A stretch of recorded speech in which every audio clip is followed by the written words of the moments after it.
All right, let's talk about communication real quick. From the moment you meet these customers, you do your meet and greet. We do a good, proper meet and greet. How long do you have between that moment and you arrive at the vehicle they came to see? 2 minutes. That's probably tops, right? Okay, first things first. You have to strategize everything. If the vehicle they came to see is 20 feet from you, am I going to walk 20 feet and start showing the car? You have no time to find anything out. You got to take the long walk. You got to take the long walk. When I was at Lithia, where you park the customers, the cars were directly behind the parking, right? Yeah. So if they came to see a new Altima, and I know they could see them right there. You could see them. They parked right in front of them.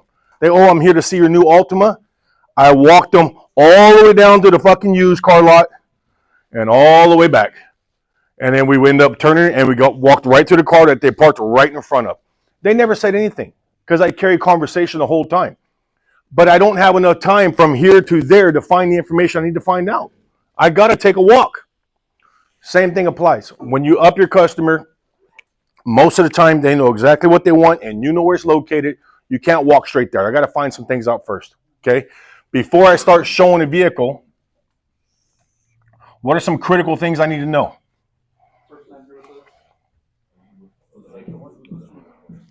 Who's the vehicle for?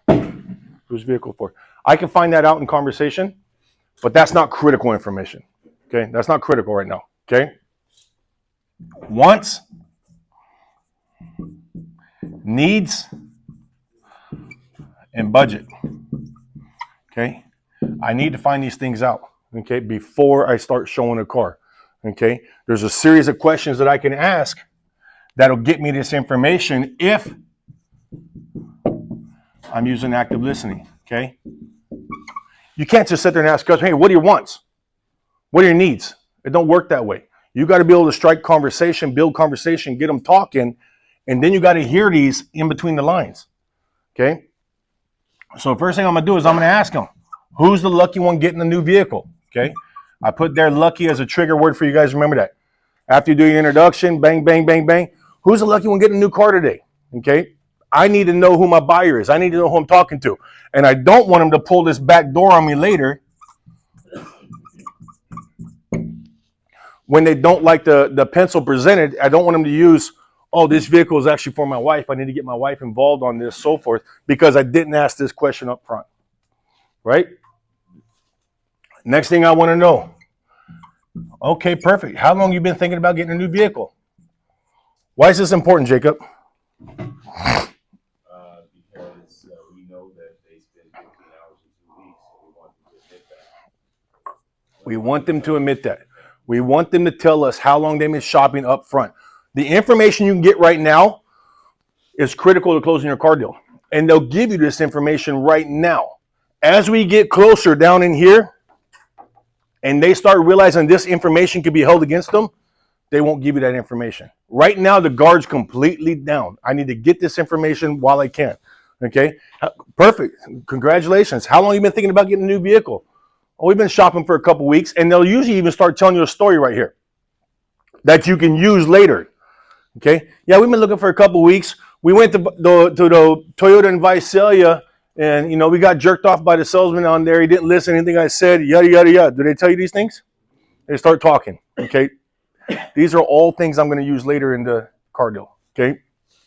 How long you been thinking? How long you been shopping? Okay, perfect. What is it about this one that jumped out to you? What do you like best about this? Okay? What am I finding out here? In these 4 subjects right here, what am I finding out when I ask them this? Okay? This is an emotional question. They're not going to start breaking down all their needs right here when you ask that. They're going to start breaking down their wants. This gets their emotion rising. Okay? So let me ask you this. What is it you like most about this one? What made you decide to go with the Tacoma? They'll start telling you all the emotional side of what they want. Right or not? I get them talking. Okay, perfect. Now, I may go to get a needs question here. I may follow up with, well, let me ask you this. What do you need this car to do that your current car is not doing for you? What's making you want to replace your current car, right? I'm going to get a couple needs right here. They're going to tell me, oh, my current car started giving me troubles. The transmission started slipping. I think the transmission is slipping. I took it to the shop. They said there's nothing wrong with it, but I can feel it when I drive it. They start talking, right or not? In this conversation, when I ask these questions that get them talking, I'm going to find out these things right here through active listening. And my customer thinks we're just having a conversation. They forget that we're even walking the lot. I'm taking a nice, slow-paced walk like I'm doing right now, okay? Like says, we do the mingle, okay? We take a nice, slow-paced walk, side by side, not in front of, not behind, side by side, both looking the same direction so it's not uncomfortable. You can't sit there and stare at the customer and have these questions. It's very awkward, right? Right after I do my meet and greet, I start walking, give them direction. Come with me. We're going to walk this way. And then I start asking these questions. By the way, who's looking one? Getting a new car today. We start asking these questions, right? I'm going to find out right here, what's your current vehicle not doing for you, okay? Okay, then I'm going to, once I got this information right here, when I find out who's looking on getting a new car, how long they've been shopping, what is about this car that jumped out to you? What do you like about this car? Okay, what's your current car not doing for you? Do I got just about everything I need in a closing scenario? Okay, last thing I need to find out now is the budget. Okay, and I know this is scary for a lot of you guys. And a lot of you guys assume that a customer that's done the homework will know what the payment is, know what the car costs, but they don't. And it seems like the more educated they are, the worse they are at math. Teachers are the worst. Okay? So you have to ask the question. Okay, now when I go back and ask this, I'm going to repeat some of the things I heard. And the reason I do that is so I'm setting up. This is all about setups, guys. This is all about setups. Everything you're doing at this point is a setup. Okay? So I'm going to repeat everything I heard so my customer knows I'm asking this question for your benefit. Okay? So if I understand you right, Omar, we like this, this, this, and we definitely needed to take care of this and this. Am I right? Yeah. Okay, perfect. And if we had the perfect vehicle for you, what type of monthly budget have you set aside for that? No more than 600. Did that come off offensive in any way at all? Do you think anybody's going to not give me that information right now? Or they're going to say, don't worry about the payment? No, not in this scenario. Not when you do it in that fashion right there. These come first, okay? Then I set up the budget question, and you got to set it up, guys, okay? So if I understand you right, okay? That's how you can do it right there, okay? So I'm going to put here, understand you, okay? Because when I do that, I want to capture their attention. I need them to focus on what I'm asking right now. Okay, so I'm going to say, Ruben, so if I understand you correctly here, does that get Ruben's attention? I need him to pay attention to what I'm about to ask him. Okay, we need this, this, this, this. And in a perfect world, if it had the moonroof and the leather interior, that would be perfect. Am I right? I need him to acknowledge, yes, perfect. And if we find the perfect vehicle for you, what type of monthly budget have you set aside for that? No more than 600. Fantastic. Now I can move on.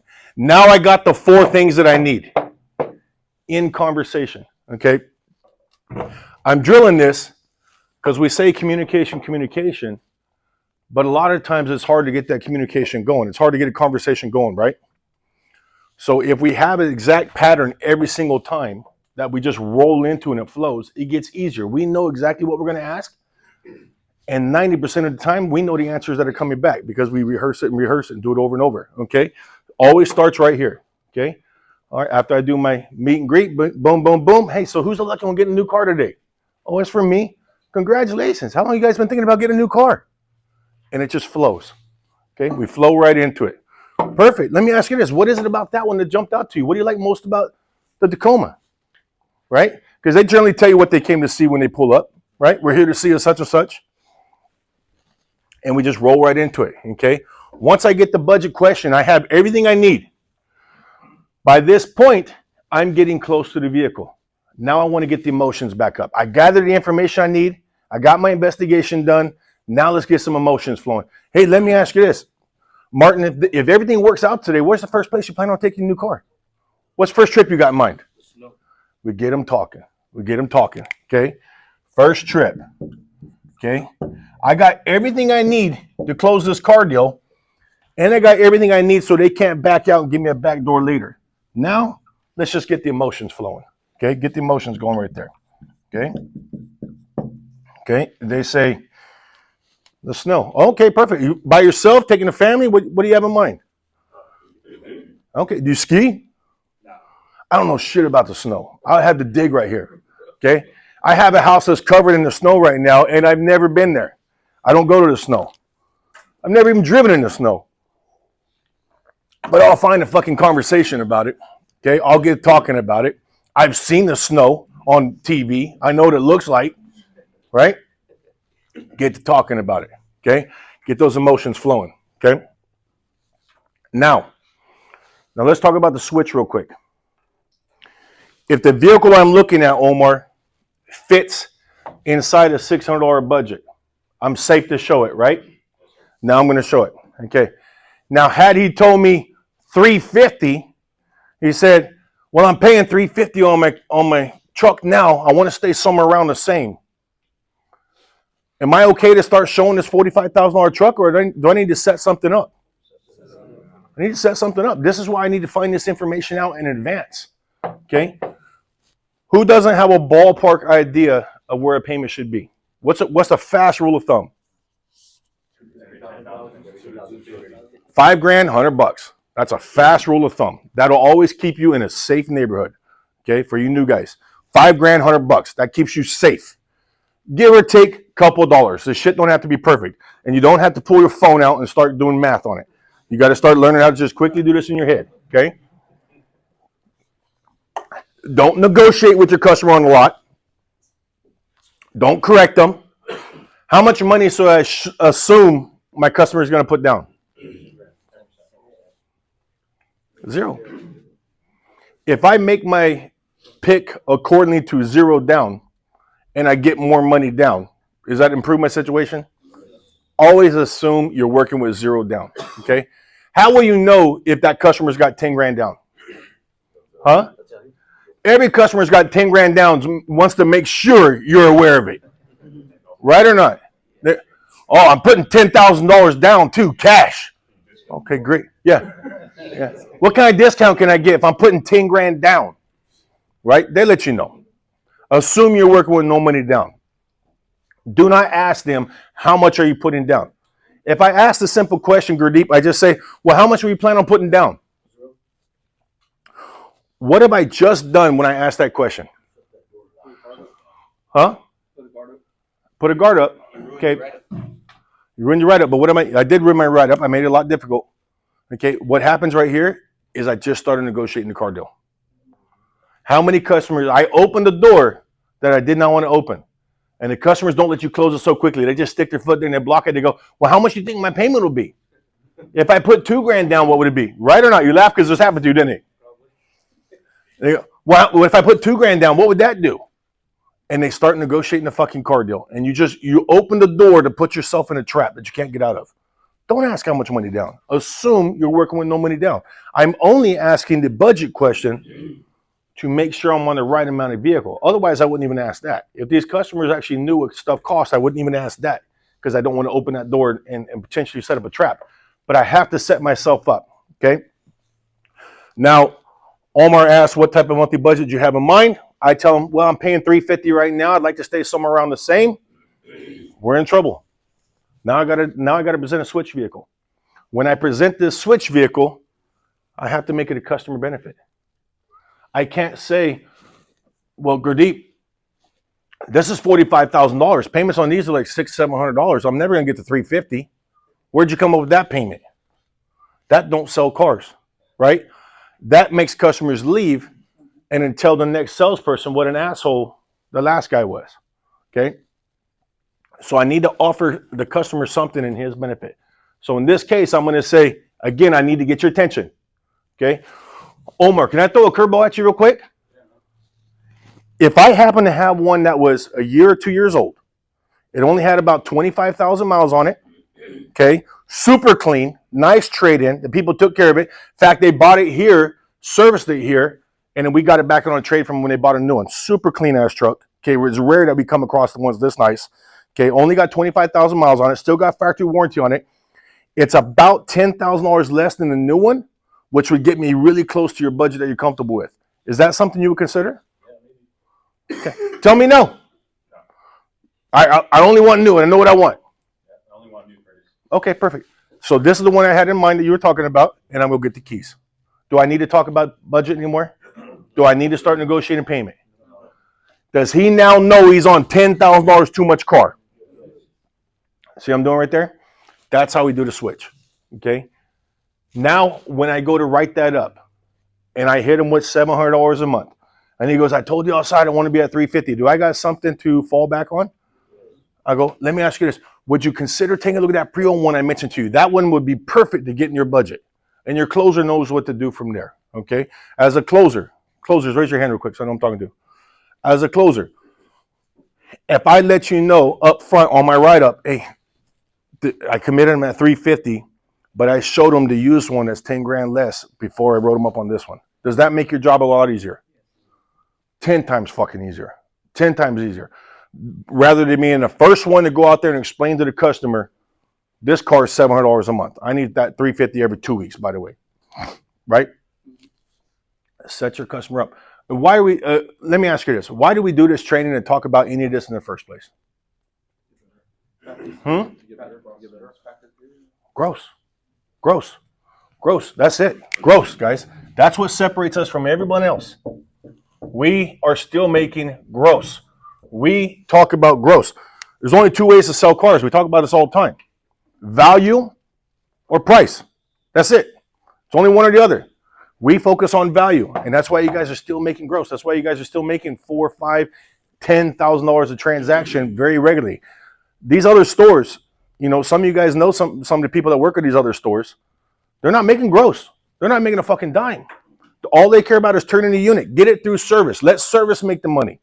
Pack $2 grand on the service department. Get it out front. Get it out of here so we can get another $2 grand in the service department. Am I lying or no? 100%. Okay? That's why we practice these things, guys. You don't have to do any of this to sell a car. If you got the car they want and you sell it cheap enough, they'll buy it. And you can count your commissions on your fingers. 200, 400, 600, 800. It's right there for you, okay? We do this to make gross, guys. We do this to